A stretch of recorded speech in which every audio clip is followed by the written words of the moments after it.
यशवर्धता, माता रानी की कृपा से जिनको संतान नहीं है उन्हें संतान प्राप्त होती है, परिपक्व है। जिनके बच्चे बस में नहीं है, माँ की कृपा से बच्चे माता पिता के वश में होते हैं और बच्चे कुमार्ग पर नहीं जाते। यह माँ की बहुत बड़ी कृपा है। राज्य भ्रष्टो नपो राज्यम प्राप्नोति सार्वभौमिकम।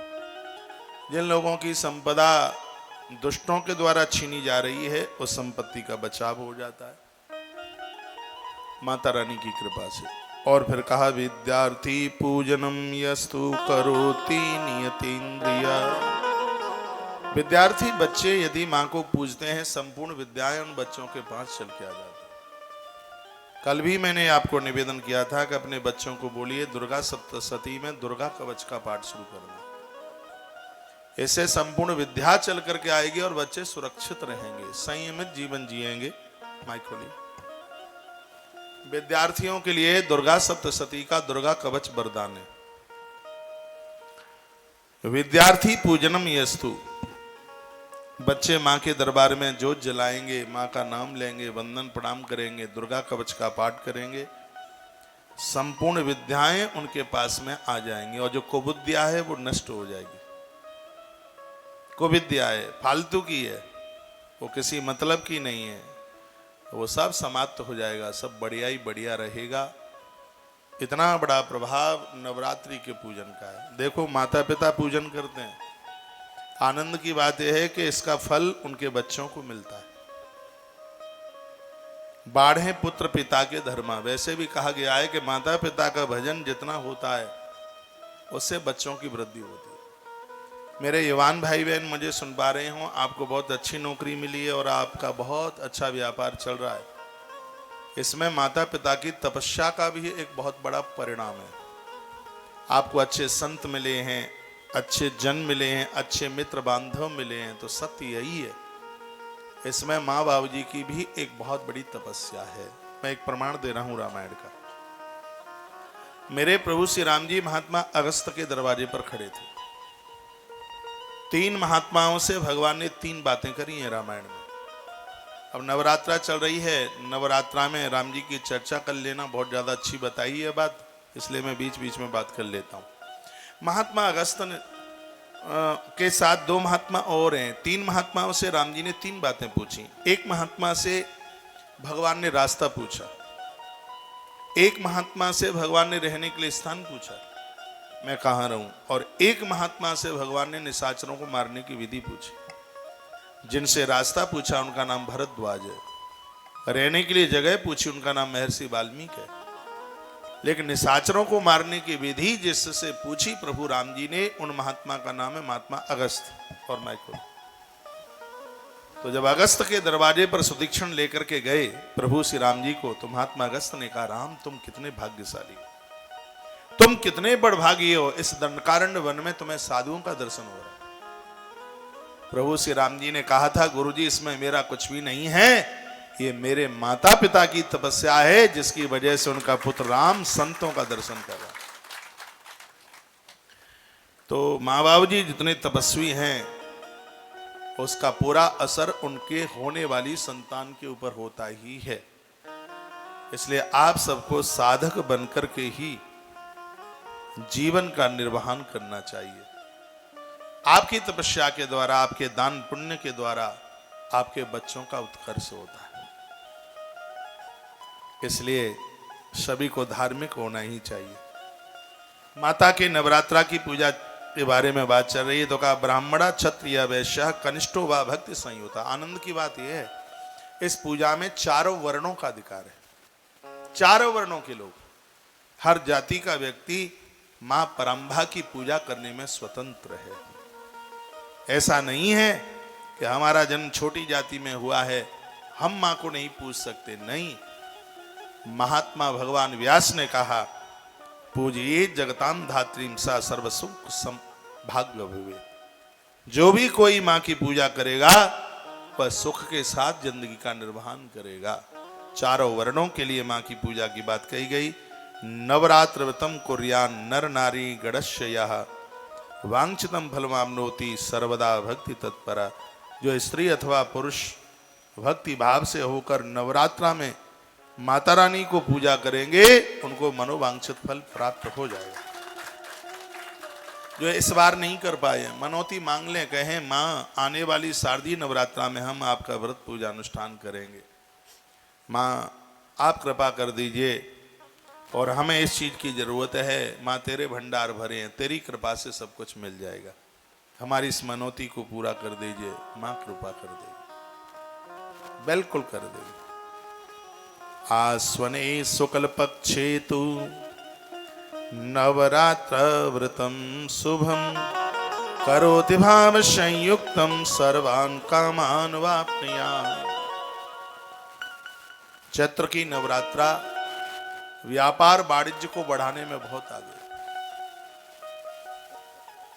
और शारदीय नवरात्रा इसकी भी बड़ी अद्भुत बात है, मोक्ष मुक्ति देने वाली, भक्ति देने वाली, ये दोनों ही नवरात्रा बड़ी अद्भुत हैं। तो वेदिन मंडलम कृत्वा पूजा स्थानम प्रकल्पयेत कलशम स्थापित तत्र वेद मंत्र विधानत।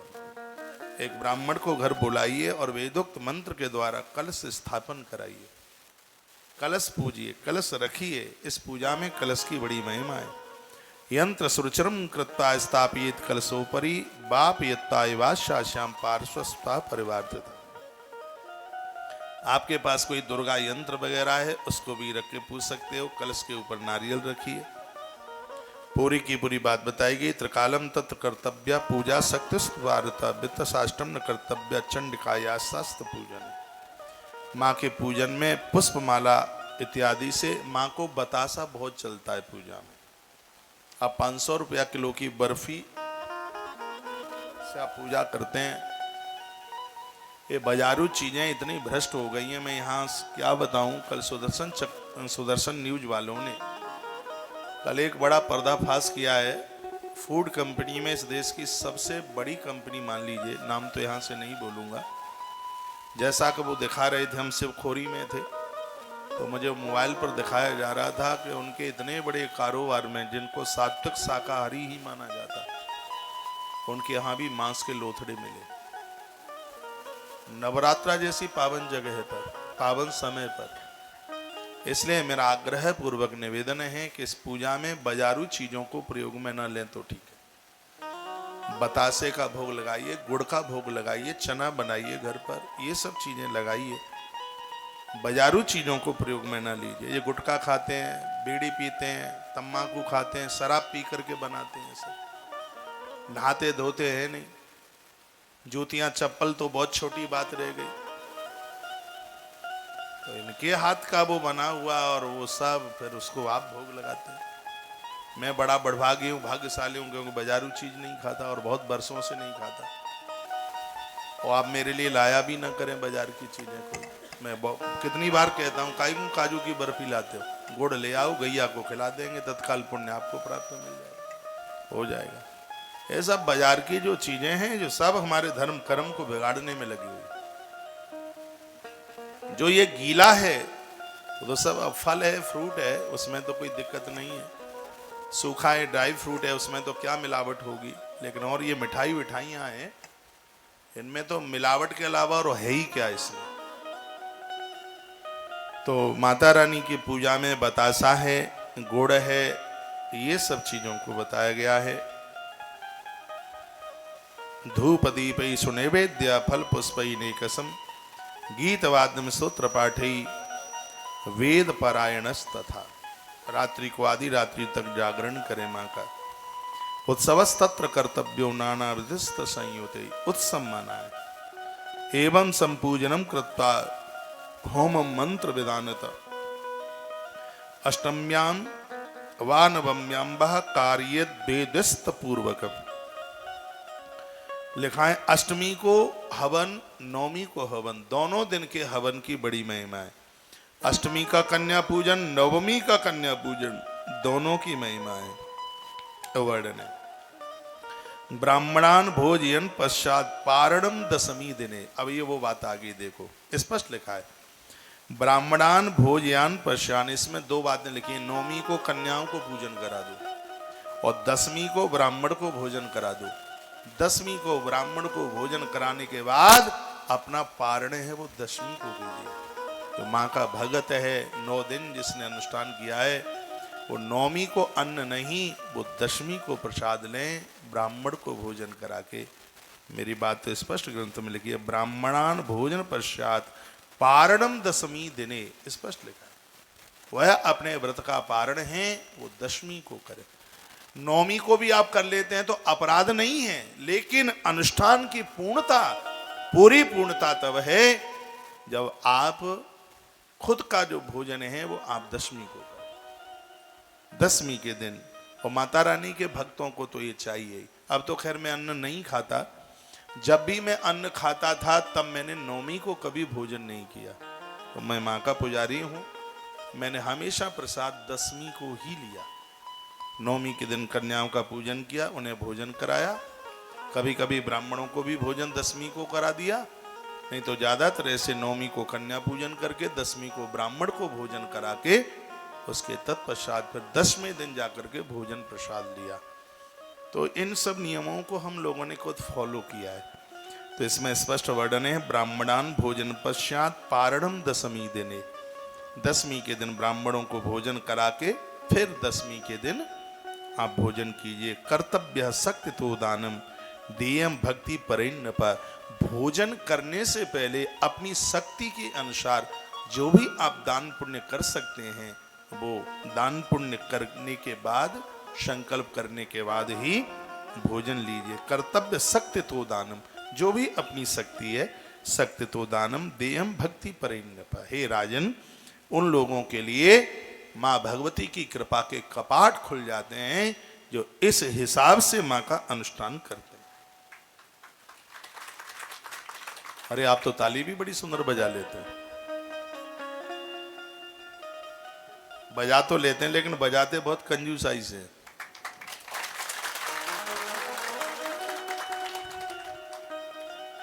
एक और बड़ी सुंदर बात कही गई है, क्या लिखा है, एवं यह कुरुते भक्त्या नवरात्र व्रतम नर नारी वा सदवा भक्त्या विधवा वा पतिव्रता। कहा कि इस नवरात्रा के व्रत को पतिव्रता नारी, उसको इसको करने का पूरा अधिकार है। जिस नारी का पति दुनिया छोड़ करके चला गया है, उसकी मांग का सिंदूर छिन्न भिन्न हो गया है, वैदव्यता है उसके पास। नारी वा सदवा भक्ता विधवा वा पतिव्रता, ऐसी नारी जिसको पति नहीं है वह भी नवरात्रा का व्रत करने में स्वतंत्र है अपने आप में। वो कलश भर सकती है, जोत जला सकती है, दुर्गा पाठ कर सकती है, उसके लिए भगवान व्यास पूरा अधिकार बताते हैं। मैं प्रमाणित बात कर रहा हूं, कोई काट के तो बताए मेरी बात को, हिम्मत है तो काटे, अहंकार वाली बात नहीं। मैं स्वाभिमान के साथ बोल रहा हूं, ये मुझे बहुत बुरा लगता है। समाज में उस नारी का इतना अपमान होता है जिसको पति नहीं, ये भी का उसके हाथ में है। उसका पति दुनिया छोड़ के चला गया, उसको घूर दृष्टि से देखा जाता, उसको अपमानित किया जाता। छू छू छू छू आगे मत आना, कलश के पास खड़े मत हो जाना, पूजा में खड़े मत हो जाना, आरती में खड़े मत हो जाना। ये समाज की बहुत बड़ी कमजोरी है, ये समाज में नहीं होना चाहिए। हमने पढ़ा है प्रभु श्री राम जी का राज्याभिषेक हो रहा है, माता कौशल्या आरती उतारती है, दिया जलाती है। पति कौशल्या को नहीं था, धर्मराज युधिष्ठिर की गद्दी होती है, प्रथम तिलक माँ कुंती करती है, माता कुंती दिया जलाती है, पति तो कुंती को भी नहीं था। ये समाज को समझ लेना चाहिए। उस नारी को तो और ज्यादा सम्मान करो जिसको पति नहीं है, वो अपना समय कैसे बिता रही है। मुझे तो लगता है एक साधु से बहुत बड़ी उसकी साधना है, जो कैसे कैसे अपने बच्चों को पाल रही है, कैसे परिवार को चला रही है, और उस दुखियारी नारी का अपमान ये समाज करता है तो ये बहुत बड़ा अपराध कमाता है। भगवान व्यास कहते हैं, नारी वा सदवा भक्त्या विधवा वा पतिव्रता। कोई भी नारी है पतिव्रता नारी, जिसको पति है वो भी, और जिस नारी को पति नहीं है वो भी माता रानी का व्रत और अनुष्ठान करने में पूर्ण रूप से स्वतंत्र है, उसको पूरा अधिकार है। ये इस ग्रंथ में लिखा है, ये है, इसमें वर्णन है। ये देवी भागवत का पंचम स्कंद है, अध्याय नंबर 34 है और श्लोक नंबर 32। प्रमाणित बात है। देवी भागवत स्कंद पांचवा, अध्याय नंबर 34 और श्लोक नंबर 32। इसमें वर्णन है कि जिस नारी को पति नहीं है वह भी भगवान की पूजा करने में पूर्ण रूप से स्वतंत्र है, व्रत करने में, अनुष्ठान करने में। एवं या कुरुतो भक्ता नवरात्र व्रतम नरः नारी वा सदवा भक्त्या विधवा या पतिव्रता। स्पष्ट वर्णन है। जिसको वेदव्य है, जिसको पति नहीं है, वह भी माता का कलश पूजन, ज्योत, व्रत, उपवास, कन्या पूजन, माँ को पूर्ण रूप से उसकी स्तुति पूजा पाठ करने में भगवान व्यास कहते हैं जन्मेजय, उस नारी को भी पूरा अधिकार है। उस नारी का अपमान नहीं होना चाहिए। मुझे तो बहुत बुरा लगा, मुझे इतना बुरा लगा। मैं आश्रम में था और मैं कहाँ जा रहा था, कहीं कथा करने को जा रहा था, और ये डुकरिया पुराण ये माताएं ज्यादा गाती हैं। पुरुषों को इन सब चीजों से ज्यादा मतलब नहीं है। जैसे ही मैं सुबह की बात थी, मैं अपने गेट से निकला तो बाहर कोई माता खड़ी हुई थी जिसको पति नहीं था। वो हमें तो पता नहीं है किसको पति है किसको नहीं है। मैंने कहा माँ राधे राधे, और आप ठीक तो हैं? माँ मेरा आज का दिन बहुत बढ़िया है, तुम तपस्विनी का मैंने दर्शन कर लिया। मेरे मुंह के यही लफ्ज थे, मेरे मुंह से यही आवाज थी, और मैं आज कथा करने को जा रहा हूं। माँ मुझे तुम्हारा दर्शन हुआ है, मुझे तो लग रहा है मैंने भगवती का दर्शन कर लिया। उसके बाद मैं गौशाला चला गया, पीछे ही गौशाला है आश्रम में। उसके बाद फिर मैं नीचे मंदिर में रोज की तरह गया, और उसके बाद में फिर मैं कथा को चला तो एक वो देवी आई, उन्हीं में से भीड़ तो थी आश्रम में। बोली महाराज संभल के जाना। मैंने कहा संभल के जाना मतलब? संभल के जाना, मेरी दाहिनी आंख फड़क रही है। मैंने कहा रामदेव बाबा का ड्रॉप्स रखा है मेरे पास, उससे आंख फड़कना बंद हो जाता है। महाराज जी मजाक वाली बात नहीं है, बहुत संभल के जाना। मैंने कहा हो क्या गया है? बोले सुबह ही सुबह आपने एक ऐसी स्त्री का दर्शन कर लिया है कि जिसको पति नहीं है। वो तो अपने शब्द में क्या बोली मैं बोल भी नहीं सकता, आप संभल करके जाना। मैंने कहा डोंट वरी माँ, तू चिंता न कर, मुझे लग रहा है कि यही मेरी कथा जबरदस्त होगी। रामेश्वरम की कथा थी, हल्ला बोल आयोजन हुआ। उस माँ को मुझे दर्शन हुआ जाते हुए, रामेश्वरम की कथा करके हल्ला बोल कथा हुई। पता नहीं ये माताएं क्यों इन सब चीजों में इंटरेस्ट लेती हैं। ये नहीं होना चाहिए, ये नहीं होना चाहिए। ये आप नारी वर्ग का एक बहुत बड़ा अपमान कर रहे हो। मैं इन सब चीजों में, थोती बातों में मैं अपना मन लगाता नहीं। उसको मैं बोल के आया, मैं कहा देख मैं रामेश्वर कथा करके जा रहा हूं और इस वर्ष की सबसे बड़ा आयोजन होगा, क्योंकि मैं एक दुर्गा का दर्शन करके जा रहा हूं। मेरे मुंह के यही शब्द, और बड़ा अद्भुत आयोजन हुआ। मैं बहुत आग्रह पूर्वक निवेदन करूंगा, उस देवी को अपमानित मत करो। वो कैसे कैसे अपना समय पास कर रही है, कैसे अपने जीवन का निर्वहन कर रही है। हम और आप लोगों को तो उसको शक्ति देनी चाहिए, उसे कहना चाहिए माँ तू अकेली नहीं है, हम लोग भी तो तेरे ही हैं, हम तेरे साथ में खड़े हुए हैं। तो अपने आप में अकेलेपन का एहसास मत करना। हमारे शब्द तो ये होने चाहिए, लेकिन हम क्या क्या बोल करके उन्हें तोड़ देते हैं, उन्हें निर्बल कर देते हैं, उन्हें कमजोर कर देते हैं। मैं भगवान व्यास का 1000 बार आदर करता हूं, क्योंकि उन्होंने इस ग्रंथ में लिखा है नारी वा सदवा भक्त्या विधवा वा पतिव्रता। मां भगवती जगदम्बा की पूजा करने में जितना अधिकार पति वाली स्त्री का है, उतना ही अधिकार जिसको पति दुनिया छोड़ के चला गया उसको भी उतना ही अधिकार। ये लिखा है। अच्छा लग रहा है सुनने में? हाँ? भगवान व्यास बोले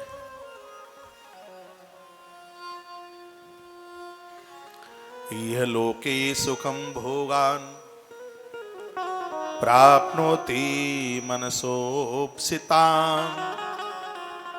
देहान्ते परमं स्थानं प्राप्नोति व्रत तत्परा। जो इस संसार में बहुत कुछ प्राप्त करना चाहते हैं वह है व्रत परायण, चाहे स्त्री हो चाहे पुरुष। उन लोगों को देवलोक की यात्रा के लिए अपने जीवन को धार्मिक बना देना ही चाहिए। हमारे ग्रंथों में लिखा है कोटिम तप्ताम हरिम स्मरेत। करोड़ों कामों को करने से पूर्व भगवान के ही बन के रहिए, भगवती काम करो। ये नहीं कि सुबह नहाए धोए और बिस्किट और चाय लेकर पीने को बैठ गए। कुकरिया और सुकरिया जैसा जीवन न जिए। उनका पेट भरा हो तो भी बिष्टा के ऊपर मुंह मारते ही रहते हैं। सुबह सुबह भगवत अर्चन का समय, अपनी रसोई और अपने मंदिर में नहा के झाड़ू लगाइए। मैंने पूर्व में भी मैं बोला, बिना नहाए मंदिर में झाड़ू पोंछा नहीं। तुलसी बिना नहाए नहीं तोड़ी जाती, फूल भी बिना स्नान किए नहीं तोड़े जाते, कोई भी देवार्चन बिना स्नान किए होता नहीं है। इसलिए ऐसा आदत में डालिए कि स्नान तो सुबह जल्दी, और काम कुछ भी नहीं होता। मोबाइल टच करते रहेंगे, अखबार पढ़ते रहेंगे, सब चीज के लिए टाइम है, लेकिन इनके पास नहाने को टाइम नहीं होता। इंतजार करते रहेंगे, चाहे ठंड हो चाहे गर्मी हो। नहाने में तो इतने आलसी हैं, इतने प्रमादी हैं, 100 आलसी मरे तब एक जन्मे। इतना आलस्य होता है, इतना प्रमाद होता है। नहाने की मत बोल देना और सब कुछ बोल दो, पर नहाने को मत बोल देना। स्नान में परफेक्ट रहिए। ऐसा अपना भारत की संस्कृति है ये, जहां स्नान को पूजा पाठ से जोड़ा गया है, जहां सुबह भोर के स्नान को बहुत महत्व दिया गया। बहुत देश तो ऐसे हैं जहां रात को 12 बजे लोग स्नान करते हैं, वो चमड़ा चमकाने के लिए स्नान करते हैं। और हमारे यहाँ स्नान विकारों को समाप्त करने के लिए किया जाता है। हमारे यहाँ शुद्धता में स्नान को लिया गया है, पवित्रता में स्नान को लिया गया है। तो भोर में जल्दी जागिए, स्नान कीजिए, धरती माता को प्रणाम कीजिए, 5 गायों के नाम लीजिए, कुछ पुण्य श्लोकों के नाम लीजिए, गजानंद का नाम लीजिए, सुबह माता पिता को वंदन प्रणाम कीजिए। यही जीवन है। अच्छी बहू बन करके घर को चलाइए। कल हम उधर शिवखोरी में थे, वहां के पुजारी जी इतनी अच्छी अच्छी बातें बता रहे थे। कल मैं भी रास्ते में कुछ भक्तों के बीच में बोलता हुआ जा रहा था। अब आदत पड़ गई है तो चुप तो होते बनता नहीं है, कुछ न कुछ बोलते ही रहते हैं, आदत में आ गया है। 4 लोग बैठे हों, मन मानता नहीं है बिना बोले।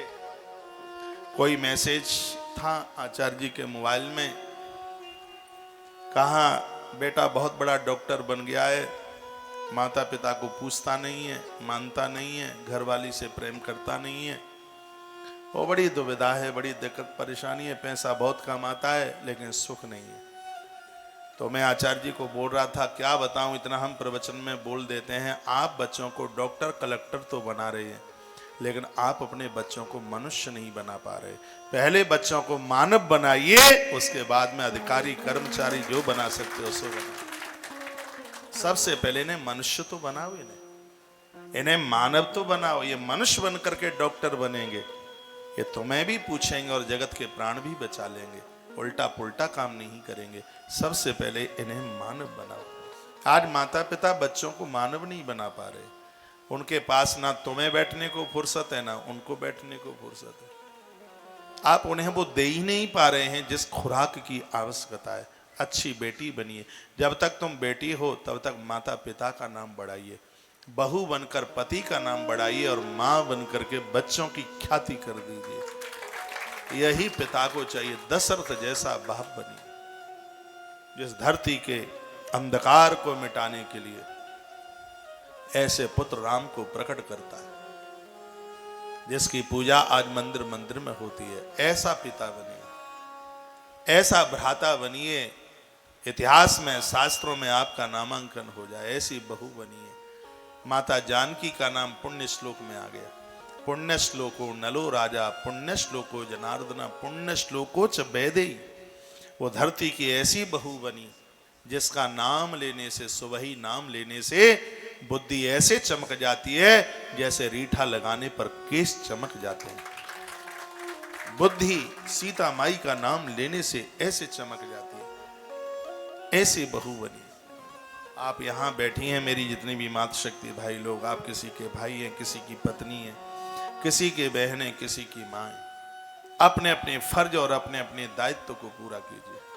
परमात्मा ने बहुत बड़ी कृपा की है। हो सकता है 1 करोड़ वर्ष के बाद में हम और आप मनुष्य बन पाए। श्रीमद् भागवत के 5वें स्कंद में लिखा हुआ है, भगवान सुखदेव कहते हैं, राजन परीक्षित, ये जरूरी नहीं है कि द्वारा यह पुरुष द्वारा पुरुष बन जाएगा। परीक्षित, ये मनुष्य जीवन मिला है, 1-1 करोड़ साल तक तरसना पड़ेगा और ये जरूरी नहीं है द्वारा से मानव बन जाए। परमात्मा ने कृपा करी है, आज हम और आप मनुष्य बन करके आए हैं। मानवता के साथ जीवन को जिए, और ऐसा नहीं है कि मनुष्य जीवन से हमें इस्तीफा लेना पड़े, तरस जाएंगे इस जिंदगी के लिए। यह जीवन मिला है कुकर्मों के लिए नहीं, यह जीवन मिला है अच्छे काम करने के लिए। सुबह से लेकर के रात्रि तक शुभ कर्मों से लगे रहिए। हम लोग बूढ़े नहीं हैं, हम लोग अभी युवा हैं, और आज इन देवी देवताओं के साथ सत्कार्यों के साथ जुड़े। माता पिता का लाड़ किसको बुरा लगता है? कुटुंब खानदान किसको बुरा लगता है? परिवार किसको बुरा लगता है? संसार की ये सब चीजें किसको बुरी लगती हैं? किसी को कुछ बुरा नहीं लगता। लेकिन आज हम एक दूसरी राह पर चल पड़े हैं। जिस आनंद में हम जी रहे हैं, मुझे लगता है कि इससे तो और दूसरा कोई आनंद हो ही नहीं सकता। इसका अनुभव हमने बहुत करीबी से किया। किसी नारी को देख करके लगता है कि हमारी माँ है, हमारी बहन है। मैं माता रानी के चरणों में बैठ करके बात बोल रहा हूँ, माँ इसकी साक्षी है। किसी भी स्त्री को देख करके आंख में वासना नहीं आती, और हमें लगता है कि यही हमारी जिंदगी की सफलता है, यही हमारे जीवन का आनंद है। मैं आप सबको बहुत आग्रह पूर्वक निवेदन करूंगा, मनुष्य जीवन मिला अच्छे कर्मों के द्वारा, लेकिन जो अफसर रिश्वत लेगा, खोटे काम करेगा, उसको नौकरी से बर्खास्त कर दिया जाएगा। उसकी पेंशन के ऊपर खतरा हो जाएगा। उसको बाद में मिलने वाला रिटायरमेंट का जो पैसा है वो भी नहीं मिलेगा यदि ऊट पटांग काम करेगा। तो मनुष्य बनकर के 84 लाख योनियों में सब योनि के ऊपर अफसर बन के आए हो, अधिकारी बन करके आए हो। मनुष्य सभी योनियों का पिता माना गया है, और पिता तो वो है जो सबका पालन करे। लेकिन आज मनुष्य मांसाहारी बन करके और इतने गलत काम कर रहा है, शराबी बनकर, रिश्वतखोरी बन करके इतना गलत काम हो रहा है जो भारत की शोभा के ऊपर धब्बा लगाता है। ये मेरे देश में कभी भी नहीं होता। मैं 2006 में बाहर की यात्रा में था, कहीं विदेश की यात्रा में। मेरे साथ एक अग्रवाल फैमिली दिल्ली से, वह मुझे बोले कि महाराज जी ताइवान की यात्रा कैसी लगी? 5-7 कंट्रियों में थे। मैंने कहा 2 पैसे की भी नहीं, मुझे अच्छा नहीं लग रहा है।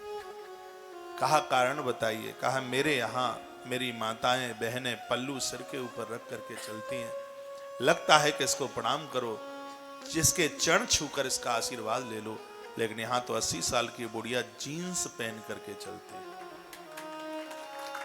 इसमें मातृत्व का दर्शन नहीं होता, इसकी निगाहों में खोटापन दिखाई देता है।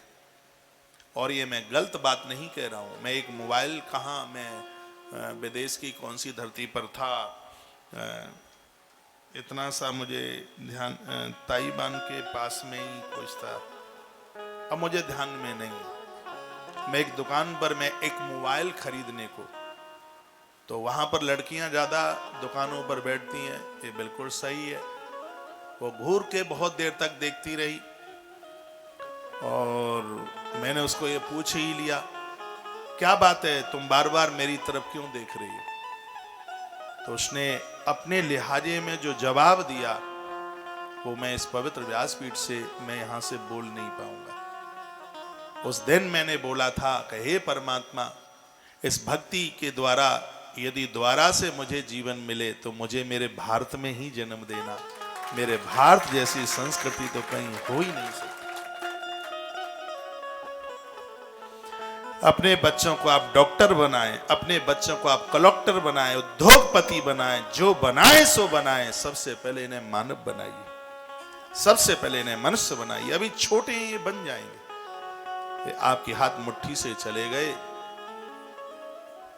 तो सब गड़बड़ हो जाए। आज मैंने एक श्लोक लिखा है, मैं डायरी में लिखता रहता हूं। एक श्लोक लिखा है मैंने, मैं थोड़ा बहुत रोज स्वाध्याय करता हूं, ग्रंथ पढ़ता हूं। क्या लिखा है? संसारे मूर्ख पुत्रत्वं मरणादति गर्यतम। इस संसार में जिस माता पिता के बच्चे मूर्ख निकल जाएं, वह माता पिता जिंदे होते हुए भी मरे मुर्दे की तरह। ये श्लोक मैंने इसमें लिखा है, संसारे मूर्ख पुत्रत्वम मरणादत गरियतम। जिस माता पिता के बच्चे मूर्ख निकल जाएं, वह माता पिता जिंदे होने पर भी मरे मुर्दे हैं। इसलिए इनको विवेकी बनाओ। दौलत देने की होड़ में लगे हो, इनको संस्कार दो। इस ग्रंथ में लिखा है, पुत्रहीन रहना बढ़िया है, लेकिन मूर्ख बच्चों का पिता बनना एक बहुत बड़ा अपराध है। परमात्मा मूर्खों का माई बाप ना बनाए। आप जो चाहें अपने बच्चों को सो बना सकते हैं। भागवत जी में कथा ध्रुव जी की आती है। वो माता सुनीति है, जिसने अपने बेटे को ध्रुव, जिसके संस्कार कभी समाप्त नहीं होते, उसी को तो ध्रुव कहते हैं। ऐसा बनाइए। ये लोके सुखम भोगान प्राप्नोति मनसुप्ततान, देहांते परमं स्थानम प्राप्नोति व्रत तत्परः। जो संसार के सुखों को और मृत्यु के बाद उस निर्वाण पद को जो प्राप्त करना चाहते हैं, उन्हें आज से ही भगवान से जुड़ जाना चाहिए। परमात्मा के बिना कल्याण नहीं है। रावण के पास बहुत सोना था, ऐसा बताते, मैंने देखा नहीं है, पर ग्रंथों में तो है ही कि उसको तो बरसा का पानी वो भी सोने की मोरी में निकलता था, निकासी में। उसके पास पत्नियां बहुत थी। मानस पीयूष में तो लिखा है, आकाश के तारों को गिन सकते हैं, पृथ्वी के रज कणों को गिना जा सकता है, लेकिन रावण की घरवालियों को नहीं गिना जा सकता। उसके पास कुटुंब खानदान इतना था, गुरु नानक देव ने लिखा, इसको 1 लाख बेटा और 1.25 लाख पोते नाती। ये तो अकेले रावण को थे, कुंभकर्ण विभीषण को इन सबको हुए होंगे, वो अलग हुए होंगे। इतनी बड़ी फौज इसको अपनी अकेली थी, लेकिन उस रावण को भी प्रभु श्री राम की आवश्यकता पड़ी। उसने जानकी का हरण नहीं, उसने भक्ति महारानी की शरण ली थी, तब ही उसका कल्याण हुआ। सीता माई भक्ति है। वो सोचता था कि मेरा कल्याण कैसे होगा। लोगों ने उसको कहा था कि तुमने एक याचक का भेष बना करके सीता माई का हरण किया, तुम तो इतने बड़े मायावी थे, तुम राम बन करके भी तो सीता को ला सकते थे। क्या जवाब देता है? कहता है, मैं राम नहीं बन सकता था। यदि मैं राम बन गया होता तो मैं सीता का हरण नहीं, मुझे भी मारीच का ही पीछा करना होता। वो कहता है, जानकी भक्ति माता है, जिधर भक्ति देवी होगी, परमात्मा राम बैरागी लक्ष्मण उधर ही होंगे। मुझ जैसे अपराधी का भी कल्याण हो जाए। उस दशानन को भी प्रभु राम की आवश्यकता हो गई। परमात्मा की जरूरत उसको, जिसके घर में इंद्र पानी भरे, पवन झाड़ू लगाए, ब्रह्मा जिसको वेद पढ़ाने को आवे। ऐसा बोल वाला दशानन रावण का था। उस रावण को भी प्रभु श्री राम की आवश्यकता पड़ी, तो मुझे और आपको क्यों जरूरत नहीं होगी? आज युवा अवस्था में तो ये लगता नहीं है, लेकिन जब उम्र ढलती है तब पता लगता है अपने कुकर्मों का, अपने गलत कामों का। आदत बुरी संभाल लो, हो गया भजन। आदत बुरी संभाल लो, सुधर जाए, बदल जाए, नहीं तो बड़ा मुश्किल हो जाएगा। यह लोक परलोक बिगड़ जाएंगे। देव्यांशा चौहान आपने लिखा है, गुरुदेव आपने अति सुंदर श्लोक लिखा है, आपको बार बार प्रणाम। इस श्लोक तो भगवान वेद व्यास का है, मुझे याद बना रहे इसलिए उसको मैंने अपनी डायरी में लिख लिया है एक सूत्र के रूप में। कथा कहते तो मुझे 26 साल हुई हैं, लेकिन कुछ बातें ऐसी हैं जो मेरे हृदय में जगह बना देती। मैं नित्य स्वाध्याय करता हूं, इसलिए नहीं कि मैं आपको अच्छी से अच्छी कथा सुना दूं, मैं इसलिए नित्य स्वाध्याय करता हूं कि मैं हर रोज अपने आप को बदलने में आनंद प्राप्त करता हूं। ये सूत्र मेरी जिंदगी के लिए जहाज बनते। अच्छी बात मेरे पास होगी तो अच्छी बात मैं तुम्हें दे पाऊंगा। मैं आपको रुपया दे दूं तो मैं आपको कुछ नहीं दे पाया, मैं आपको पैसा दे दूं तो क्या दिया। हाँ, यदि मैंने आपको एक बात दे दी, एक बात कल्याण का साधन बन जाओ। देखो, मेरे पास 1 रुपया और आपके पास 1 रुपया, आप मुझे अपना 1 रुपया दे दें और मैं आपको 1 रुपया दे दूं तो दोनों के पास एक ही 1 रुपया होगा। हाँ, आपके पास कोई एक अच्छी बात है और मेरे पास भी कोई एक अच्छी बात है, आप मुझे अपनी अच्छी बात दे दें और मैं तुम्हें अपनी बात अच्छी बात दे दूं तो एक एक नहीं, मेरे पास भी 2 बातें होंगी और आपके पास भी 2 बातें। पैसा दिया तो क्या दिया, हम अच्छी बात दें, अच्छी जानकारी दें। बहुत बहुत धन्यवाद देव्यांशा चौहान, आपका मैसेज मैंने पढ़ लिया। बीच बीच में मैं नीचे देखता रहता हूँ, मोबाइल मेरे सामने होता है, आपके दिव्य लिखे हुए मैसेजों को मैं पढ़ता रहता हूँ कि आप क्या लिख के भेज रहे हैं, कोई समाधान तो नहीं मांग रहे। एक बार जयकारा लगाइए, बोलो बांके बिहारी लाल की जय हो। श्री हनुमंत बलवंत महाराज की जय हो। आज के आनंद की जय हो। जय श्री राधे श्री राधे श्री राधे। जन्मांतरे अंबिका भक्ति भवेत्या विचारिणी, जन्मोत्तम कुले प्राप्य सदाचारी भवेद्य सहा। वर्णन है, जो माता रानी के भगत बनेंगे और अंत में अपने जीवन को छोड़ेंगे तो अगला जन्म उन्हें संस्कारी माता पिता के यहाँ मिलेगा, संभ्रांत परिवार मिलेगा, सात्विक परिवार मिलेगा। ये माँ की बहुत बड़ी कृपा। इसलिए नवरात्र व्रतम प्रोक्तम व्रता नाम उत्तमम व्रतम आराधतम शिवायास्तु सर्व सौख्यकरम परम। नवरात्रि का अनुष्ठान व्रत के साथ करें।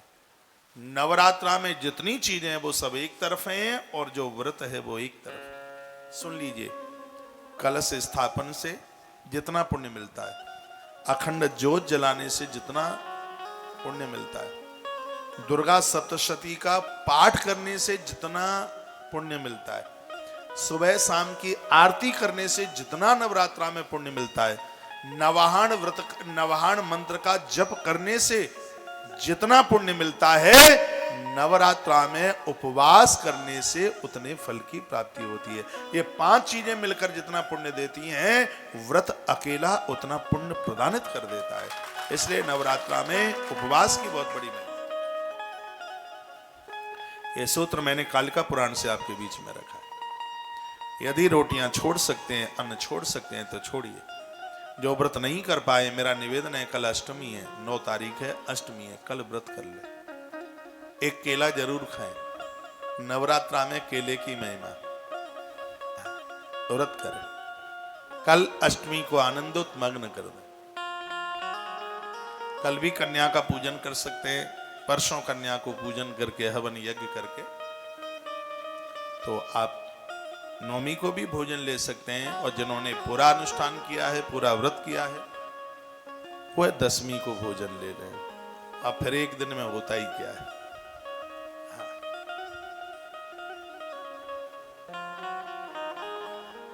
अब यहां से नीचे से पैदल इतना चढ़ गए, अर्धकुंवारी को भी पार कर दिया। अब किलोमीटर रहेगा। अब 1 किलोमीटर में आप घोड़ा पकड़ें तो महाराज क्या मतलब रहा फिर। तो पूरी चढ़ाई ही चढ़ गए हैं। जब इतना कर दिया, 9वीं तक आपकी यात्रा पूरी हो गई, तो अब एक रात में होता भी क्या है, एक रात और निकाल लो।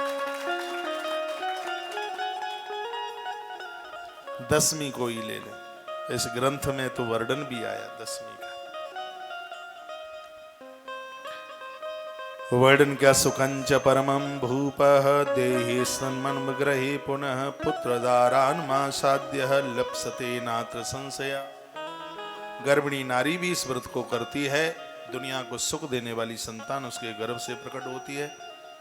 देवी लोके शुभे वासो भविता तेन संशया, नारादिता भगवती यस्तई नरक भागिनः। जो माता रानी की आराधना करते हैं उन्हें कभी नरकगामी नहीं बनना पड़ता, वह कभी नरक का मुंह नहीं देखते। इतनी बड़ी महिमा है। ये लोकेत दुखाता नाना रोगई प्रपीड़िता। वर्णन है कि श्लोक में जो बहुत दुखी हैं, रोगों से ग्रसित हैं, ये परिपक्व है, वह माता जगदम्बा के पुजारी नहीं बने। उन्होंने पूर्व में माँ की पूजा नहीं करी है, इसलिए वो कष्ट भोग रहे हैं। नहीं तो माँ के चरणों में आकर किसी भी प्रकार का कष्ट नहीं रहता। बिलवोह दलई करीर वीरई सतपत्र चंप गई, ये आप लिख लें। अष्टमी के दिन बेलपत्र, करवईर कहते हैं संस्कृत में, वो फूल है करबरई, कनेर, जानते हैं कनेर, संस्कृत में उसको करबरी कहते हैं।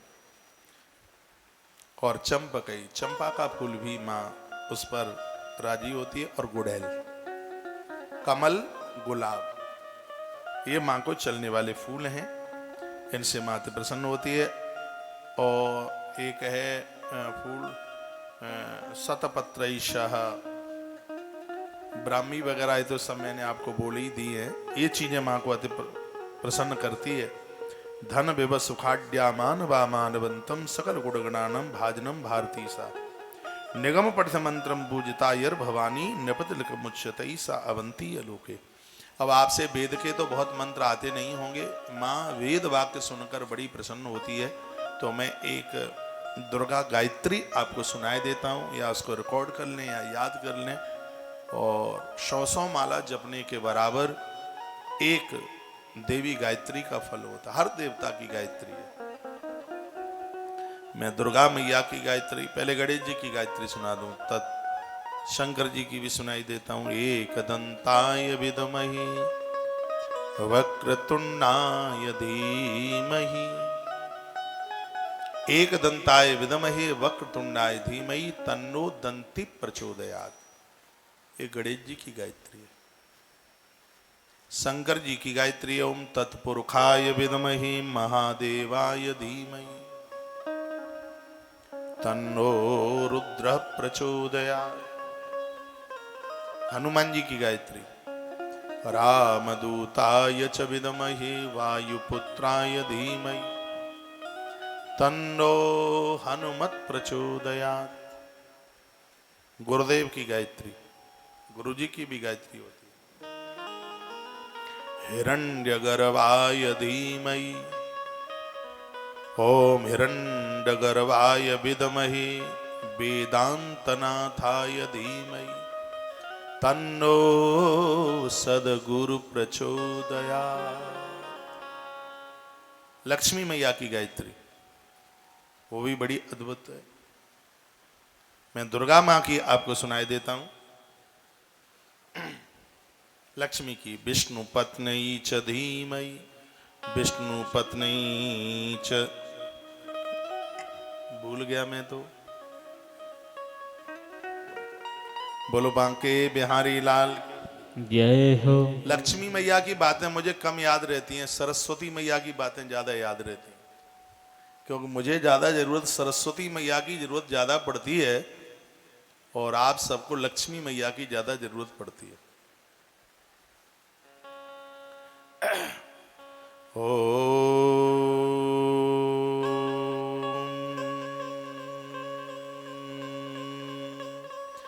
नारायणाय च विद्महे वासुदेवाय धीमहि तन्नो विष्णु प्रचोदयात्।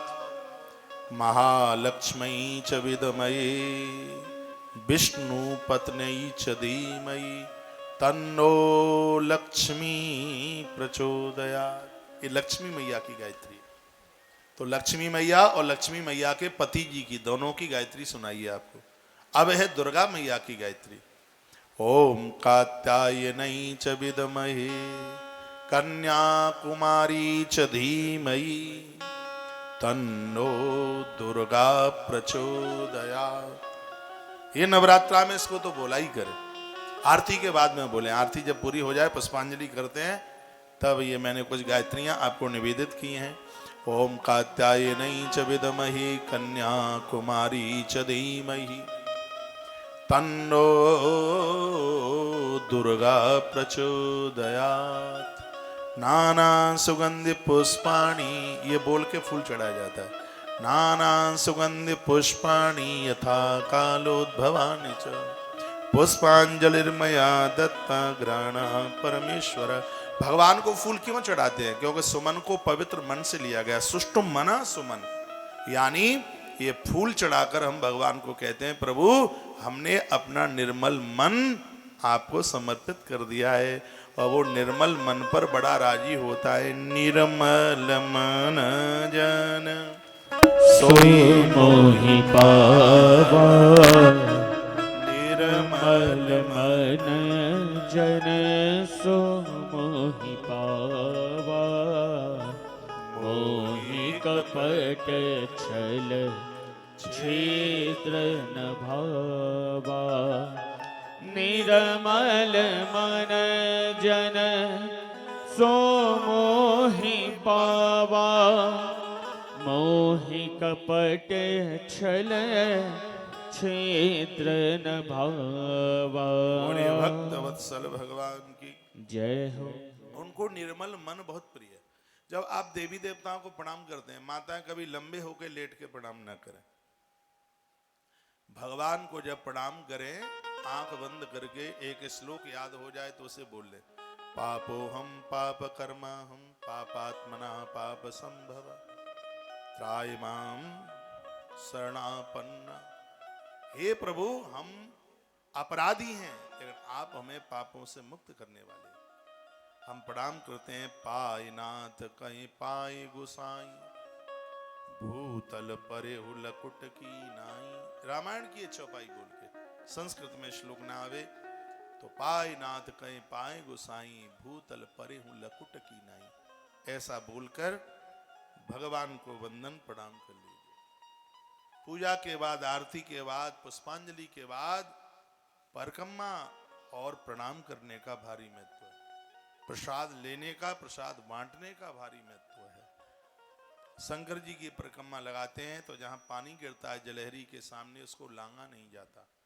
इसलिए अंदर से परिक्रमा लगा रहे हो तो महादेव की आधी परिक्रमा लगती है, दुर्गा मैया की एक परिक्रमा लगती है, और देवताओं की 3 परिक्रमा लगती हैं, और नारायण भगवान की 4 परिक्रमा लगती है।